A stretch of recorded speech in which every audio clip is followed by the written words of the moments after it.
Hi! So, Sankranti వచ్చేసింది.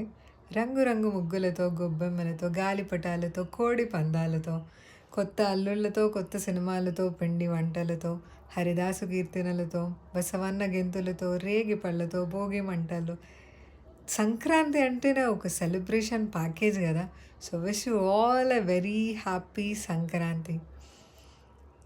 మనం ప్రతి ఫెస్టివల్‌ని సెలబ్రేట్ చేసుకోనికి దాని వెనక్కి రీజన్ చూస్తే నేచర్‌లో వచ్చే డిఫరెన్స్‌కి రెస్పెక్ట్ ఇస్తుంటాం. ఈ టైంలో సూర్యుడు ధనుసు రాశి నుంచి మకర రాశిలోకి ఎంటర్ అవుతాడంట. అండ్ ఉత్తరాయణంలోకొస్తుంటారు. ఇదే రోజున భగీరథుడు గంగాదేవిని ఆకాశంలో నుంచి భూమి మీదకి దింపారంట. అది కూడా one of the reasons. And మనము పిల్లలకి రేగిపళ్ళు పోస్తాం గదా! అదే టైంలో శ్రీహరిని అందరు దేవతలు చిన్న పిల్లోడిలాగా చూసి శ్రీహరి మీద భోగిపళ్ళు పోస్తారంట.